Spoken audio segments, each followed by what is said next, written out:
ಮುಸ್ಲಿಮರಿಗಾಗಿ ರಾಜ್ಯ ಸರ್ಕಾರದ ಸಾಲ ಪ್ರಮಾಣ ಹೆಚ್ಚಳ. ಪ್ರಹ್ಲಾದ್ ಜೋಶಿ. ಮುಖ್ಯಮಂತ್ರಿ ಸಿದ್ದರಾಮಯ್ಯ ಅವರ ನೇತೃತ್ವದ ಕಾಂಗ್ರೆಸ್ ಸರ್ಕಾರ ರಾಜ್ಯದಲ್ಲಿ ಮುಸ್ಲಿಮರಿಗಾಗಿ ಸಾಲ ಹೆಚ್ಚಳ ಮಾಡಿದೆ.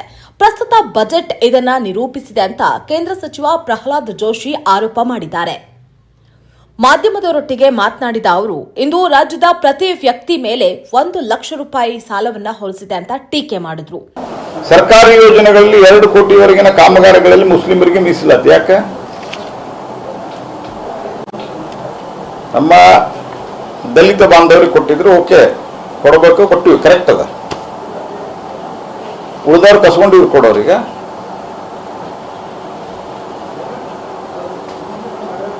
2 ಕೋಟಿವರೆಗೆ ಅವ್ರಿಗೆ ಮೀಸಲಾತಿ ಅಂದ್ರೆ ಉಳಿದವ್ರು ಏನ್ ಮಾಡ್ಬೇಕು? ಸಣ್ಣ ಪುಟ್ಟ ಕಾಂಟ್ರಾಕ್ಟರ್.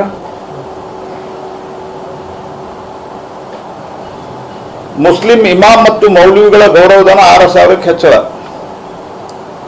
ಅದಕ್ಕೇನ್ ಮಾಡ್ಯಾರ? ಅದಕ್ಕೊಂದು ಕಂಪೇರ್ ಮಾಡ್ಲಿಕ್ಕೆ ಅದೇನ ಸತ್ವಿಕ್ ಹಣ, ಸಸ್ತಿಕ್ ಹಣ ಜಾಸ್ತಿ ಮಾಡಿವಿ ಅಂತ ಹೇಳ್ಯಾರ. ಅದ ನಮ್ದು ದೇವಸ್ಥಾನದಿಂದ ಬರೋ ಆದಾಯದ ಇವ್ರಿಗೇನ್ ಕೊಡ್ತಿರಲ್ಲ ನೀವು, ಇದು ನಾವು ಕೊಡೋ ಟ್ಯಾಕ್ಸ್ ನಿಂದ ಕೊಡ್ತೀರಿ. ಯಾರು ಮೂರ್ಖ ಮಾಡ್ಲಿಕ್ಕೆ ಹೊಂಟ್ರಿ ಸಿದ್ದರಾಮಯ್ಯನವರ? ಜನರಿಗೇನು ತಿಳಿದಿಲ್ಲ ಅಂತ ತಿಳ್ಕೊಂಡ್ರಿ ನೀವು?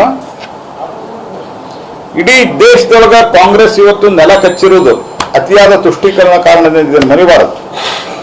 ಅಲ್ಪಸಂಖ್ಯಾತರ ಮದುವೆಗೆ 50,000 ರೂಪಾಯಿ, ಬಾಕಿಯವ್ರಿಗೆ ಹಾಕಿಲ್ಲ. ಹಿಂದನೂ ಶಾದಿ ಮಹಲ್ ಶಾದಿ ಭಾಗ್ಯ ಮಾಡಿದ್ರ ಹಾಳಾಗಿ ಹೋಗಿದ್ರ ಪೊಲಿಟಿಕಲಿ. ಈಗ ಮತ್ತೆ 50,000 ರೂಪಾಯಿ ಅವ್ರು ಕೊಡೋದಂತ. ಯಾರ್ದು ದುಡ್ಡು ಎಲ್ಲ ಮಂದಿ ಜಾತಿ ಪಾಕಿಸ್ತಾನ ಇದು ಅವ್ರಿಗೆ ಅಷ್ಟ ಕೊಡ್ಲಿಕ್ಕೆ? ಎಲ್ಲರೂ ಕೊಡ್ರಿ ಅಲ್ರಿ. ಅನೇಕ ಊರಿನೊಳಗ ಸ್ಮಶಾನಗಳಿಲ್ಲ. ನಮ್ಮ ಕ್ಷೇತ್ರದಾಗ ಅನೇಕ ಊರಿನ ಸ್ಮಶಾನ ಇಲ್ಲ, ಬರ್ತೀವಿ ನಾವು. ಆದ್ರೆ ಅವ್ರದಕ್ಕೆ 150 ಕೋಟಿ ರೂಪಾಯಿ ಅಂತ ವಕ್ಫ್ ಸಂಸ್ಥೆಗಳ ದುರಸ್ತಿ ಮತ್ತು ಖಬರಸ್ಥಾನಗಳಿಗೆ 150 ಕೋಟಿ ಗೋಡೆ ಮಾಡ್ತಾರಂತ. KIDB ಜಾಗದಾಗ ಅಂದ್ರೆ ಇದ್ರೊಳಗ ಮಾಫಿಯಾ ಶುರು ಆಗ್ತವೆ. 20% ಅಂದ್ರೆ ಮಾಡಲ್ಲ, ಇವ್ರು ತಗೊಂಡು ಬೇರೆದವ್ರು ಕೊಡೋದು. ಆಮೇಲೆ KIDB 20% ಎಲ್ಲಿದ್ರು? ಇದು ದೇಶದಾಗ ಯಾವ ರಾಜ್ಯದಾಗೂ ಇಲ್ಲ. ನಾನು ಎಲ್ಲ ರಾಜ್ಯಕ್ಕೆ ಹೋಗಿನಿ ದೇಶದ. ಕಳೆದ 7 ವರ್ಷದಾಗಂತೂ ಎಲ್ಲಾ ರಾಜ್ಯಗಳಿಗೆ ಬಿಟ್ಟುಕೊಟ್ಟಿನಿ. ಎಲ್ಲಿಯೂ ಲ್ಯಾಂಡ್ ಅಲೋಕೇಶನ್, ಇಂಡಸ್ಟ್ರಿ ಲ್ಯಾಂಡ್ ಅಲೋಕೇಶನ್ದಾಗ 20% ಮೀಸಲು ಎಲ್ಲೂ ಇಲ್ಲ. ಅಲ್ಪಸಂಖ್ಯಾತರ ಸಾಂಸ್ಕೃತಿಕ ಚಟುವಟಿಕೆಗಳು 50 ಲಕ್ಷ. ಬೇರೆ ಸಂಸ್ಕೃತಿ ಇಲ್ಲ. ಯಾವ ಸಂಸ್ಕೃತಿ ಮಾಡೋರು ನೀವು? ಅಲ್ಲಿ ಯಾವ ಸಂಸ್ಕೃತಿ ಮಾಡೋರು? ಬ್ರದರ್ ಅಂತ ಹೇಳಿದ್ರಲ್ಲ, ಆ ಸಂಸ್ಕೃತಿನ ಇದು? ಕುಕ್ಕರ್ ಬಾಂಬ್ ಅಲ್ಲ ಬ್ರದರ್ ಅವ್ರು ಅಂತ ಹೇಳಿದ್ರಲ್ಲ, ಆ ಸಂಸ್ಕೃತಿ ತರ ಕೊಟ್ಟಿದ್ರ. ಅಲ್ಪಸಂಖ್ಯಾತರು ವಾಸಿಸುತ್ತಿರುವ ಪ್ರದೇಶಗಳಲ್ಲಿ IIT ಕಾಲೇಜು, IIT ಸಪೋರ್ಟ್ ನಾವು ಮಾಡ್ತಾ ಇದ್ವಿ. ITI ಈಗ ಸಪೋರ್ಟ್ ನಾವು ಮಾಡ್ತಾ ಇದ್ದೀವಿ ಕೇಂದ್ರ ಸರ್ಕಾರದಿಂದ. ಯಾಕೆ SC ST OBC ಇದ್ದಲ್ಲಿ ಯಾಕೆ ಬರೋದಿಲ್ಲ? ಆಮೇಲಿಂದ ಅಲ್ಪಸಂಖ್ಯಾತ ವಿದ್ಯಾರ್ಥಿಗಳಿಗೆ 50% ಶುಲ್ಕ ಮಾಫಿ, ಬಾಕಿಯವರಿಗೆ ಯಾಕಿಲ್ಲ? ಅಲ್ಪಸಂಖ್ಯಾತ ವಿದ್ಯಾರ್ಥಿಗಳಿಗೆ 169 ಹಾಸ್ಟೆಲ್ ಧಾರವಾಡದಾಗ ಇವತ್ತಿಗೂ ಸಹಿತ. ಧಾರವಾಡ ಹುಬ್ಬಳ್ಳಿ ಒಳಗ, ಸ್ಪೆಷಲಿ ಧಾರವಾಡದಾಗ ಜಾಸ್ತಿ. ನಾವು ಕೇಂದ್ರದಿಂದ ಕೊಟ್ಟು ಈಗ ಒಂದಿಷ್ಟು ಕಟ್ಟಿಸ್ತಾ ಇದ್ದೀವಿ. ನಮ್ಮ ತಾವರ್ಚಂದ್ ಗೆಹ್ಲೋಟ್ ಅವರು ಹಿಂದೆ ಇದಕ್ಕೆ ಸಂಬಂಧಿಸಿದ ಮಂತ್ರಿ ಇದ್ದಾಗ ಒಂದಿಷ್ಟು ದುಡ್ಡು ಕೊಟ್ರೆ ಅವು ಆಗ್ತಾ ಇದಾವೆ. ಧಾರವಾಡದಾಗ ಇಷ್ಟು ಡಿಮಾಂಡ್ ಅದ ಎಜುಕೇಶನ್ ಹಬ್. 12 ತಿಂಗಳ ಕಾಲವು ನಮ್ಮ ಆಫೀಸ್ಗೆ ಹಾಸ್ಟೆಲ್ಗೆ OBC ಹಾಸ್ಟೆಲ್ ಅಂತ ಬರ್ತಾರೆ. ಇದ್ರೊಳಗೆ ಕೆಲವ್ರಿಗೆ ನಿಮಗೂ ಗೊತ್ತದ, ಯಾಕಂದ್ರೆ ನೀವು ಕೆಲವು ರೆಫರೆನ್ಸ್ ಕೊಟ್ರಿ ನಮಗೆ, ಹೆಂಗಾರ ಮಾಡಿ ಕೊಡಿಸ್ಕೊಡ್ರಿ ಅಂತಂದ್ರೆ in the good interest of that student ಕೊಡಿಸ್ಕೊಡ್ರಿ. ಹಾಸ್ಟೆಲ್ ಸಿಗ್ತಲ್ಲ, ಬಡವಿದ್ದಾನಂತ ಹೇಳಿ 15ರಿಂದ 18,000 ತನಕ ಅಪ್ಲಿಕೇಶನ್ ಬರ್ತಾವೆ. ಹಿಂದೆ MLA ಇದ್ರಿ ಅವ್ರಿಗೆ. ಆದ್ರೆ 169 ಹಾಸ್ಟೆಲು, ಅದು ಸಾಬರಿಗೆ. ಮದರ್ಸಾಗಳ ಮೂಲಭೂತ ಸೌಕರ್ಯ ಅಭಿವೃದ್ಧಿ. ಮದರ್ಸಾದಾಗ ಏನ್ ನಡೆದದ ಏನು ಗೊತ್ತಿಲ್ಲ ಇವ್ರಿಗೆ. ಅವ್ರನ್ನ ಮುಖ್ಯವಾಹಿನಿಗೆ ತರಬೇಕು, ಸರಿಯಾದಂತ ಎಜುಕೇಶನ್ ಕೊಡಬೇಕು. ಉಳಿದ ಮಕ್ಕಳಿಗೆ ಸಿಗುವಂತ ಎಜುಕೇಶನ್ ಮುಸಲ್ಮಾನ್ ಮಕ್ಕಳಿಗೂ ಸಿಗಬೇಕು. ನಮ್ಮ ಆಸೆ ಇರೋದು ಅವರು ಮುಖ್ಯವಾಹಿನಿಯೊಳಗೆ ಬಂದು ಅವರು ಇತರ ನಾಗರಿಕರಂತೆ ಸಾಮಾನ್ಯವಾಗಿ ಉಳಿದವರೇನು ಇವತ್ತು ಭಾರತಕ್ಕೆ ಒಂದು ಬಹುದೊಡ್ಡ ಅವಕಾಶ ಜಾಗತಿಕ ಮಟ್ಟದಲ್ಲಿ ಅದ. ಅವರು ಇಂಜಿನಿಯರ್ ಆಗ್ಬೇಕು, ಅವರು ಟೆಕ್ನೋಕ್ರಾಟ್ ಆಗ್ಬೇಕು, ಮತ್ತೊಂದು ಆಗ್ಬೇಕು ಅಂತಂದ್ರೆ ಅಲ್ಲಿ ಮದರ್ಸಾದಾಗ ಅವ್ರನ್ನ ಅಲ್ಲೇ ಕೊಡಿಸೋರು ನೀವು ಅವ್ರನ್ನ ಅದೇ ರೀತಿ ಮೌಲ್ಯಗಳನ್ನು ತಯಾರು ಮಾಡಲಿಕ್ಕೆ. ಹಾಗಾಗಿ ಇದು ಮುಸಲ್ಮಾನರಿಂದ ಮುಸ್ಲಿಮರಿಗೋಸ್ಕರ ಮುಸಲ್ಮಾನರಿಗಾಗಿ ಇರುವಂತ ಬಜೆಟ್ ಇದು. ನಾವು ಸಬ್ಕಾ ಸಾಥ್ ಸಬ್ಕಾ ವಿಕಾಸ್ ಅಂತ ಹೇಳ್ತೀವಿ. ಅವ್ರೇನ್ ಹೇಳ್ತಾರ, ಒಬ್ಬರದ ವಿಕಾಸ ಅವ್ರಿಗೆ.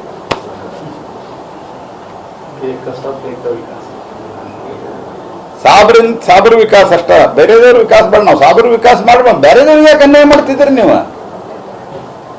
ಅವ್ರು ಕಾಂಟ್ರಾಕ್ಟ್ ಕಸ್ಕೊಳ್ಳೋದು, ಅವ್ರಿಗೆ ಹಾಸ್ಟೆಲ್ ಇಲ್ಲ,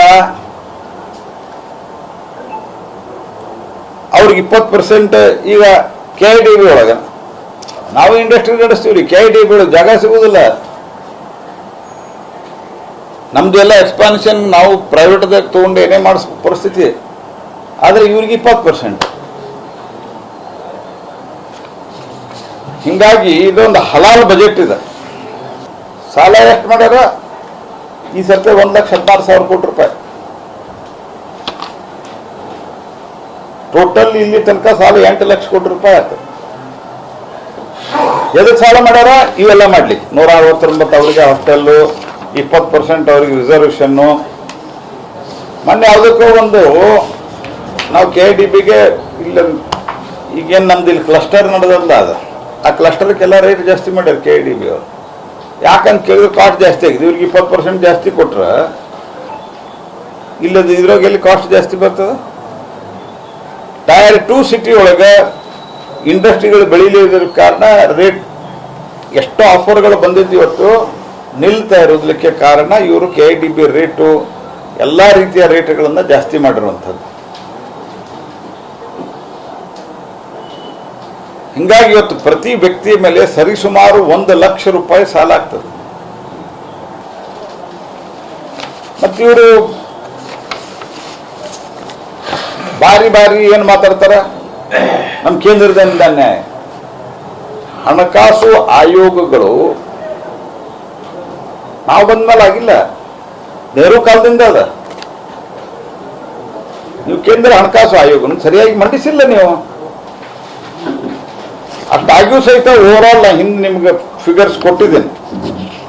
2004ರಿಂದ 2014 ತನಕ ಗ್ರಾಂಟಿನೇಡ್ 60,000 ಕೋಟಿ ಇತ್ತು.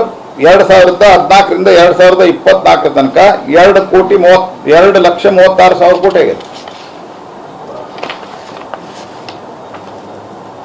ತೆರಿಗೆ ಹಂಚಿಕೆಯೊಳಗೆ 2004ರಿಂದ 2014 81,000 ಕೋಟಿ ಟ್ಯಾಕ್ಸ್ ಡೆವಲ್ಯೂಷನ್. 2014ರಿಂದ 2024 2.85 ಲಕ್ಷ ಕೋಟಿ ರೂಪಾಯಿ ಆಗಿದೆ.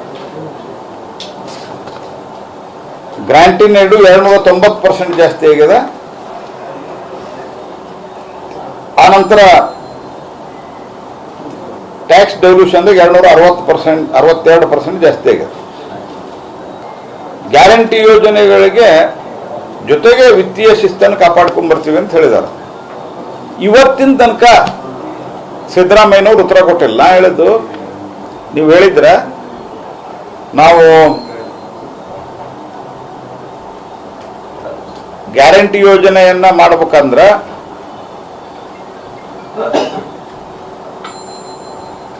ನಾವು SCP TSP ಗಿಟ್ಟ ದುಡ್ಡು ವಾಪಸ್ ತಕೊಂಡು ಮಾಡ್ತೀವಿ ಅಂತ ಹೇಳಿದ್ರಿ ನೀವು. ಮತ್ತು ಒಟ್ಟು SC ST ಜನಾಂಗಕ್ಕೆ ನೀವೇನು ದುಡ್ಡು ಕೊಟ್ಟಿರಿ ಕಳೆದ 2 ವರ್ಷದವಾಗ, ಗೃಹಲಕ್ಷ್ಮಿ ಮತ್ತೊಂದು ಮುಗಿದೊಂದ್ರವಾಗ, ಅದ್ರೊಳಗೆ SC ST ಇದ್ದಾರೆ ಸಪ್ರೇಟ್ ಇದೆಯಾ ನಿಮ್ಮ ಹತ್ರ? ಮತ್ತು SCP TSP ಇರುವುದು ಅದಕ್ಕೆ ಆ ಊರಾಗ ರಸ್ತೆ ಮಾಡ್ಲಿ, ಆ ಓಣಿಯೊಳಗ ರಸ್ತೆ ಮಾಡಲಿಕ್ಕೆ SC ST ಸಮುದಾಯದಲ್ಲಿ ಅಭಿವೃದ್ಧಿ ವಾಸ ಮಾಡುವಂತ ಜನ ವಾಸ ಮಾಡುವಂತದಲ್ಲಿ ಅಭಿವೃದ್ಧಿ ಮಾಡಲಿಕ್ಕೆ ಅದನ್ನ ತಗೊಂಡೋಗಿ ಇವ್ರಿಗೆ ಕೊಡ್ತೀವಿ. ಇದ್ರೊಳಗೆ ಯಾರಿಗೆ ಎಷ್ಟು ಕೊಟ್ರಿ ಎಲ್ಲ ತಗೊಂಡು ಎಕ್ಸ್ಚಕರ್ಗೆ ಹಾಕೊಂಡು ಒಟ್ಟೆ ಮಾಡ್ತೀರಿ. ನೀವು ಹೇಳ್ಬೇಕಾಗಿತ್ತು, ನಿಮ್ದು SCP TSP ಬಂದ್ ಮಾಡಿ ನಾವು ನಿಮಗೆ ಗ್ಯಾರಂಟಿ ಕೊಡ್ತೀವಿ ಅಂತ ಹೇಳಿರಿ. ನಾಚಿಕ್ ಬರೋದಿಲ್ಲ ಸಿದ್ದರಾಮಯ್ಯನವರು. ಎಷ್ಟು ಸುಳ್ಳು ಹೇಳ್ತೀರಿ ನೀವು, ನಿಮ್ಮ ಮಂತ್ರಿಗಳು. ಆನಂತರ ನಮ್ಮ ಇಲಾಖೆಯಿಂದ ದುಡ್ಡು ಕೊಡ್ತೀವಿ ಅಂತ ಹೇಳಿದ್ಮೇಲೆ ಈಗ ಆರ್ಡರ್ ಪ್ಲೇಸ್ ಮಾಡ್ಯಾರ. ಈಗ ಮೊನ್ನೆ ಮುನಿಯಪ್ಪನವ್ರು. ಅದು ನಾವು ನಿಮ್ಮ ಮುಂದೆ ಬೈದು ಆದಮೇಲೆ ನೀವು ಅದನ್ನು ಭಾಳಷ್ಟು ಡಿಸ್ಕಷನ್ ಮಾಡಿ ಮಾಧ್ಯಮದವ್ರಿಗೆ ಭಾಳ ಧನ್ಯವಾದ ಹೇಳಬೇಕು. ನಾವೇನು ಅವ್ರಿಗೆ ಬೈದ್ವಿ, ನಾವು ದುಡ್ಡು ನಾವು ಕೊಡ್ತೀವಿ ಅಂದ್ರೆ ತಗೋತಾ ಇಲ್ಲಗಂತ.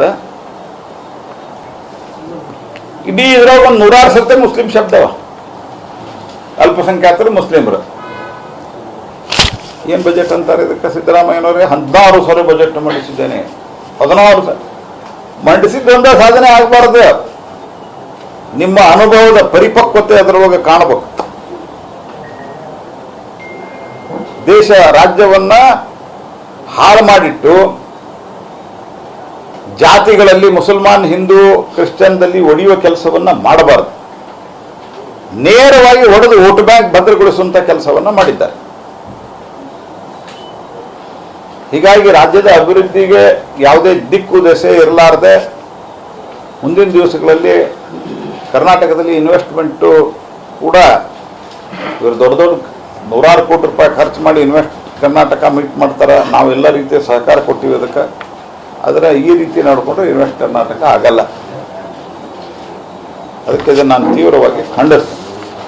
ಒಂದು ಮಾತು ಹೇಳಿದ್ರೆ ಅಂದ್ರೆ ಇದು ಹೋಗ್ಬೇಕಾದ್ರೂ ಅಟ್ಲೀಸ್ಟ್ ಒಳ್ಳೆ ಬಜೆಟ್ ಒಳ್ಳೆ ಸತ್ಯ ಹೇಳ್ಬೇಕಂದ್ರೆ ಅಂದ್ರೆ ಈಗ ಲಾಸ್ಟ್ ಬಜೆಟ್ ಹೆಂಗೆ ಸಿದ್ದರಾಮಯ್ಯ ಕಾಂಗ್ರೆಸ್ದವ್ರು ಹೇಳ್ತಾ ಇದ್ದಾರೆ, ಮತ್ತು ಅವ್ರು ಹೇಳಿದ್ದು ನಂದು ಇದು ಲಾಸ್ಟ್ ಬಜೆಟ್, ಇದು ಲಾಸ್ಟ್ ಟರ್ಮ್ ಅಂತ. ಸಿದ್ದರಾಮಯ್ಯನವರು ಭಾಳ ಸತ್ಯ ಹೇಳ್ಯಾರ ಎಲೆಕ್ಷನ್ ನಿಂತಾಗ. ನಾ ಇನ್ನು ಮುಂದೆ ಎಲೆಕ್ಷನ್ ನಿಲ್ಲಲ್ಲ, ಮೊನ್ನೆನೂ ಎಲ್ಲ ಹೇಳಿದ್ದಾರೆ. ನಾ ಅದನ್ನು ಹೇಳಿದ್ದೆ. ಅವರು ಒಳ್ಳೆ ಆರೋಗ್ಯ, ನಾನು ಅವ್ರಿಗೆ ಒಳ್ಳೆ ಆರೋಗ್ಯ ಕೊಟ್ಟು ಸುದೀರ್ಘ ಅವಧಿಯವರೆಗೆ ಅವರು ಇದ್ದು ರಾಜ್ಯಕ್ಕೆ ಒಳ್ಳೇದು ಮಾಡಲಿ ಅಂತ ನಾನು ಬಯಸ್ತೇನೆ. ಆದರೆ ಅವ್ರು ಹೇಳಿದ್ದು ಇದು ನಾನು ಮುಂದೆ ಎಲೆಕ್ಷನ್ ನಿಲ್ಲಲ್ಲ ಅಂತ ಸಿದ್ದರಾಮಯ್ಯನವ್ರು ಹೇಳ್ಯಾರ. ಅವ್ರು ತೆಗೆದು ನೋಡ್ರಿ. ಮತ್ತು ಕಾಂಗ್ರೆಸ್ದವ್ರು ಹೇಳ್ತಾ ಇದ್ದಾರೆ 28ರ ನಂತರ ಅವರ ಅನೇಕ MLAಗಳ ಸ್ಟೇಟ್ಮೆಂಟ್ ಅದು. 28ಕ್ಕಿಂತ ಮೊದಲನ ಡಿ ಕೆ ಶಿವಕುಮಾರ್ ಅವರು ಮುಖ್ಯಮಂತ್ರಿ ಆಗ್ತಾರೆ. ನಾವು ಹೇಳಿದ್ದಲ್ಲ, ನಮ್ದು ಅದ್ರ ಬಗ್ಗೆ ನಮ್ದು ಲೇನಾದೇನೇ ಇಲ್ಲ. ಹಿಂದಿ ಭಾಷೆಯೊಳಗೆ ಹೇಳೋದಾದ್ರೆ ನಮ್ಗೇನು ಸಂಬಂಧ ಇಲ್ಲ ಅದು. ಆದ್ರೆ ಅವ್ರದ್ರೊಳಗೆ ಉಂಟದು. ಚೆಲುವ ನಾರಾಯಣ ಸ್ವಾಮಿ ಹೇಳ್ತಾರೆ ಏನು SC STಗಳಿಗೆ ಅಂದ್ರೆ ಆ ಹಣನ ವರ್ಗಾವಣೆ ಮಾಡಿದ್ದಕ್ಕಾಗಿ ಅವ್ರಿಗೆ ಕಾಲು ಇದಾಗಿದೆ ಅನ್ನೋ ಒಂದು ಈ ಥರದೊಂದು ಹೇಳಿಕೆ ಕೊಡ್ತಾರೆ. ಸಿದ್ದರಾಮಯ್ಯ ಅವರಿಗೆ ಕಾಲು ಇದಾಗಿದೆ ಕೊಡ್ತಾ ಇದಾರಲ್ಲ, ಅದಕ್ಕೆ SC ST ಅದ ಶಾಪ ಅಂತ, ದಲಿತರ ಶಾಪ ಅಂತ ಹಂಗೆ ಹೇಳಿದಾರ. ವ್ಯಂಗ್ಯ ಮಾಡಿದಾರೆ ಸರ್. ಅದು ಆ ರೀತಿ ಹೇಳಿದ್ರೆ ಆ ರೀತಿ, ಯಾಕಂದ್ರೆ ಆರೋಗ್ಯ ಯಾರಿಗೆ ಬೇಕಾದ್ರೂ ಕೇಳ್ಬೋದು. ಆ ರೀತಿ ಹೇಳಿದ್ದೆ ನಾನು ಒಪ್ಪುವುದಿಲ್ಲ. ಮನಮೋಹನ್ ಸಿಂಗ್ ಅವ್ರ ಹೆಸರನ್ನು ಇಟ್ಟಿದ್ದಾರೆ. ಇದು ಇಡೀ ದೇಶಕ್ಕೆ ಮಾದರಿಯಾದಂತ ಬಜೆಟ್ ಅಂತ ಡಿ ಕೆ ಶಿವಕುಮಾರ್. ಬಿಜೆಪಿ ಅವರು ದೀನ್ ದಯಾಳ್ ಅವ್ರ ಹೆಸರು ಇಟ್ಟಿದ್ದಾರೆ, ನಾವೇ ಮನಮೋಹನ್ ಸಿಂಗ್ ಹೆಸರು ಇಡಬಾರ್ದು ಅಂತ. ನಾವು ಮನಮೋಹನ್ ಸಿಂಗ್ ಇಟ್ಟಿದ್ದಕ್ಕೆ ಬಿಜೆಪಿ ಅವರು ಯಾರು ವಿರೋಧ ಮಾಡ್ಯಾರನ್ನ? ಜನ ವಿರೋಧ ಮಾಡ್ತಿದ್ದಾರೆ ಸೋಷಿಯಲ್ ಮೀಡಿಯಾಗಳಲ್ಲಿ. ಕರ್ನಾಟಕದಲ್ಲಿ ಮನಮೋಹನ್ ಸಿಂಗ್ ಹಾಕಿ ಹಲವಾರು ನಾಯಕರು ಇದ್ದಾರೆ, ಅವ್ರ ಹೆಸರನ್ನ ಬೆಂಗಳೂರಿಗೆ ಹಾಕಿದ್ದಾರೆ. ಜನ ಏನ್ ನೋಡ್ರಿ, ನಾವು ಬಿಜೆಪಿಯವರು ನನ್ನ ಪ್ರಕಾರವಾಗಿ ಮನಮೋಹನ್ ಸಿಂಗ್ ಅವ್ರಿಗೆ ನಾವು ಟೀಕೆಯನ್ನು ಮಾಡಿದ್ದೀವಿ ಹಿಂದೆ, ಅವ್ರ ಪ್ರಧಾನಮಂತ್ರಿ. ಯಾಕಂದ್ರೆ ಅವ್ರಿಗೆ ಸ್ವಾತಂತ್ರ್ಯನೇ ಇರಲಿಲ್ಲ, ಮಾತನಾಡುವಂಥ ಸ್ವಾತಂತ್ರ್ಯ ಇಲ್ಲ. ಪಬ್ಲಿಕ್ಕಾಗಿ ಹಿಂಗೆ ಮೀಡಿಯಾ ಇದ್ದಾಗ ಅಧ್ಯಾದೇಶವನ್ನು ಹರಿದು ಹಾಕಿದ್ದು ನೋಡಿದ್ವಿ. ಅಧ್ಯಾದೇಶ ಅಂದ್ರೆ ಏನು, ಆರ್ಡಿನೆನ್ಸ್ ಅಂದ್ರೆ ಏನು? ಸುಗ್ರೀವಾಜ್ಞೆ ಅಂತ ಕರೀತಾರೆ. Cabinet decision. ಕ್ಯಾಬಿನೆಟ್ದಾಗ ಯಾರಿದ್ರು? ಸ್ವತಃ ಮನಮೋಹನ್ ಸಿಂಗ್ ಅಧ್ಯಕ್ಷತೆ,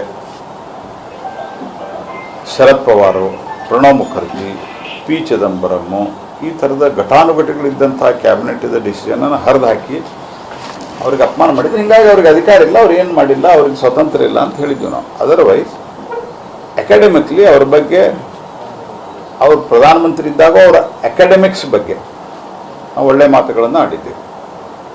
ಹಾಗಾಗಿ ನನ್ನ ಪ್ರಕಾರ ಮನಮೋಹನ್ ಸಿಂಗ್ ಅವ್ರ ಹೆಸರಿಟ್ಟಿದ್ದಕ್ಕೆ ನಂದೇನು ವೈಯಕ್ತಿಕವಾಗಿ ಅಥವಾ ನಮ್ಮ ಪಾರ್ಟಿಯಿಂದ ನಂದೇನು ವಿರೋಧ ಇಲ್ಲ. I don't have any problem. ಅದನ್ನು ನಾನು ಸೋಷಿಯಲ್ ಮೀಡಿಯಾ ಏನು ಟೀಕೆಗಳು ಬಂದಾವ ನಾನು ಗಮನಿಸಿಲ್ಲ. ಬಟ್ ಮನಮೋಹನ್ ಸಿಂಗ್ ಒಬ್ಬ ದೇಶದ 10 ವರ್ಷಗಳ ಕಾಲ ಅಫ್ಕೋರ್ಸ್ ಕಾಂಗ್ರೆಸ್ ಪಾರ್ಟಿ ಭಾಳ ಕಿರುಕುಳ ಕೊಡ್ತು. ಸೋನಿಯಾ ಗಾಂಧಿ, ರಾಹುಲ್ ಗಾಂಧಿ ಇವರೆಲ್ಲ ಇವ್ರ ಕಂಪ್ನಿ ಏನಿತ್ತು, ಇವ್ರ ಪಟಾಲಂ ಏನಿತ್ತು, ಈ ಪಟಾಲಂ ಸಿಕ್ಕಾಪಟ್ಟೆ ಅವ್ರಿಗೆ ತೊಂದರೆ ಕೊಟ್ಟರು. ಹಾಗಾಗಿ he could not able to perform. Political power centre ಬೇರೆ ಇತ್ತು.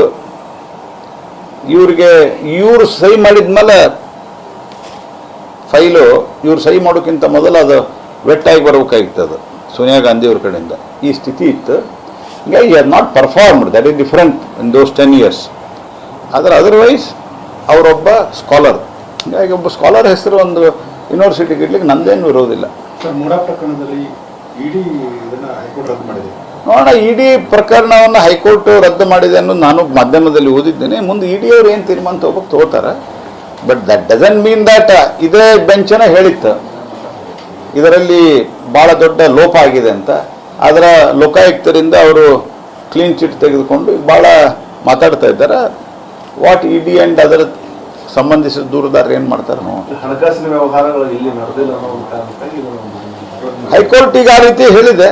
ಬಟ್ ಇಡಿ ಕಡೆ ಸಾಕ್ಷಿ ಇರಲಾರ್ದೆ ಇಡಿಗಳು ಇಡಿ ಏನೂ ಮಾಡಲ್ಲ. ಮುಂದಿನ ಹೆಜ್ಜೆ ಇಡಿ ಅವ್ರು ಏನು ಇಡ್ತಾರೆ ನೋಡೋಣ. ನನಗೆ ಅದ್ರ ಬಗ್ಗೆ ಈಗ ಸದ್ಯ ನನಗೆ I don't have much information. ಯಾಕಂದ್ರೆ ಹೈಕೋರ್ಟ್ ಜಡ್ಜ್ಮೆಂಟ್ ನಾನು ಮೀಡಿಯಾದಲ್ಲಿ ಓದಿದ್ದು.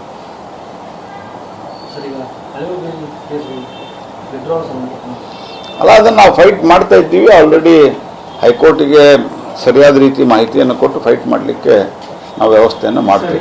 ಕಾಂಗ್ರೆಸ್ ಸರ್ಕಾರ ಬಂದಾಗ ಬಿಜೆಪಿ ಸರ್ಕಾರ ನೇಮಕವಾದ ವಕೀಲರನ್ನು ಚೇಂಜ್ ಮಾಡ್ತಾರೆ ಸರ್. ಅವ್ರಿಗೆ ಕೊಡಬೇಕಾದಂತ 40 ಲಕ್ಷ ಬಾಕಿ ಉಳಿಸ್ಕೊಂಡ್ರು. ಅಲ್ಲ, ಈ ತುಷ್ಟೀಕರಣದ ರಾಜಕಾರಣ ಅಂದರೆ ಇದನ್ನೇ ಹೇಳಿದ್ದು ನಾನು. ಬರೀ ಇದು ಬಜೆಟ್ನಲ್ಲಿ ಅಷ್ಟೇ ಅಲ್ಲ, ನಾನು ಹಿಂದೂ ಹೇಳಿದ್ದೇನೆ.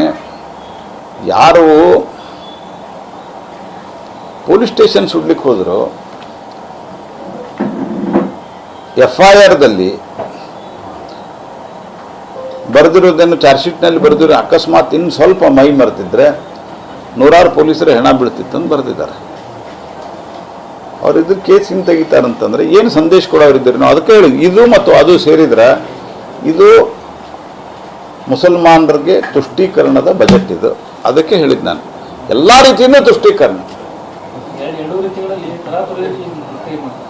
ಅಲ್ಲ. ಅದಕ್ಕೆ ನಾವು ಕೋರ್ಟ್ ಇದೆ ದೇಶದೊಳಗೆ, ನ್ಯಾಯಾಲಯದಲ್ಲಿ ಹೋರಾಟ ಮಾಡ್ತೀವಿ, ಪೊಲಿಟಿಕಲ್ನೂ ಹೋರಾಟ ಮಾಡ್ತೀವಿ. ಅತ್ಯಂತ ದುರ್ದೈವ ಸಂಗತಿ ಇದೆ. ಅಂದರೆ ಇದಕ್ಕೆ ಹೊರಗಿನಿಂದ ಕೂಡ ಬೆಂಬಲ ಇದೆ ಅನ್ನೋದು ಕಾರಣಕ್ಕೆ ಇದಕ್ಕೆ NIA ವರೆಗೂ ಕೊಡಬೇಕು ಅನ್ನುವಂಥದ್ದು ಚರ್ಚೆ ಆಗಿದೆ. ಹಂಗಿದ್ರೆ ಆವಾಗ ಯಾರು ಚಾರ್ಜ್ ಶೀಟ್ ಹಾಕಿದ್ರು? ಅಧಿಕಾರಿಗಳು. ಅವರು ಈಗ ನಿಮ್ಮ ಸರ್ಕಾರದಲ್ಲಿ ಅಧಿಕಾರಿಗಳಿಲ್ವ? ಅವರು ಅಕಸ್ಮಾತ್ ತಪ್ಪು ಚಾರ್ಜ್ ಶೀಟ್ ಹಾಕಿದ್ರೆ, ತಪ್ಪು FIR ಮಾಡಿದ್ರೆ ಕ್ರಮ ತಗೋಬೇಕಾಗಿತ್ತು ಹಂಗಾರೆ ಅಧಿಕಾರಿಗಳ ಮೇಲೆ. ಅಂದರೆ ಯಾವ ಪ್ರಮಾಣದಾಗ ಒಂದು ಸಮಾಜವನ್ನು ತುಷ್ಟೀಕರಣ ಮಾಡಿ ಇವತ್ತು ಆ ತುಷ್ಟೀಕರಣದ ಪರಿಣಾಮವಾಗಿ ದೇಶ ಒಡಿತು, ಆ ತುಷ್ಟೀಕರಣದ ಪರಿಣಾಮವಾಗಿ ಟೆರರಿಸ್ಟ್ ಆಕ್ಟಿವಿಟಿಗಳು ನಡೀತಾ ಇದ್ದಾವೆ. ಇಂಡೈರೆಕ್ಟ್ ಆಗಿ ಟೆರರಿಸ್ಟ್ ಆಕ್ಟಿವಿಟಿಗೂ ಸಪೋರ್ಟ್ ಮಾಡಿದಂಗಿದೆ. ಏನು ಹಿಂತೆಗಿತಾ ಇದ್ದಾರಲ್ಲ ಕೇಸ್ಗಳು, ಇದು ಟೆರರಿಸ್ಟ್ ಆಕ್ಟಿವಿಟಿಗಳಿಗೆ ಸಪೋರ್ಟ್ ಮಾಡಿದಂಗಿದೆ. DK ಶಿವಕುಮಾರ್ ಹೇಳ್ತಾರೆ ಸರ್, ಈ ಬಜೆಟ್ ಇಡೀ ದೇಶಕ್ಕೆ ಮಾದರಿ ಅಂತ. ಏನು ಮಾದರಿ ಆಗ್ಯದ ಗೊತ್ತಾಗ್ಯದಲ್ಲ ಈಗ. ಯಾಕಂದ್ರೆ ಅವ್ರ ಪ್ರಕಾರ ಅವ್ರು ವೋಟ್ ಬ್ಯಾಂಕ್ ಬದಲು ಮಾಡ್ಕೊಳ್ಳೋದು ಮಾದರಿ ಅಂತಿದ್ರೆ ಅದನ್ನ ಮಾದರಿ ಅಂತ ಇಟ್ಕೊಳ್ಳಿ ಅವರು. DK ಶಿವಕುಮಾರ್ ಹೊರೊಳಗೆ ಎಷ್ಟು ಬೇಗುದಿ ಅನ್ನೋದು ಎಲ್ಲರಿಗೂ ಗೊತ್ತದ ಈಗ. ಅಲ್ಲ, ಬೇಗುದಿಯಿಂದ ಏನಾದ್ರೂ ಈ ಕಡೆ ಜಂಪ್ ಆಗ್ತಾರೆ. ಇಲ್ಲ, ಕರ್ನಾಟಕದಲ್ಲಿ ನಾನು ಹೇಳೋದು ಅವರಿಗೆ ಸುಭದ್ರವಾದಂಥ ಬಹುಮತವನ್ನು ಕೊಟ್ಟು ಸರ್ಕಾರ ನಡೆಸ್ಲಿಕ್ಕೆ ಹೇಳ್ಯಾರ. ಅವ್ರು ಸರ್ಕಾರ ನಡೆಸಲಿ. ನಾವು ಯಾವುದೇ ರೀತಿ ಆ ರೀತಿಯ ಚಟುವಟಿಕೆಗಳಲ್ಲಿ ಭಾರತೀಯ ಜನತಾ ಪಾರ್ಟಿ ಆಸಕ್ತಿನೂ ಇಲ್ಲ, ನಾವು ಮಾಡೋದೂ ಇಲ್ಲ.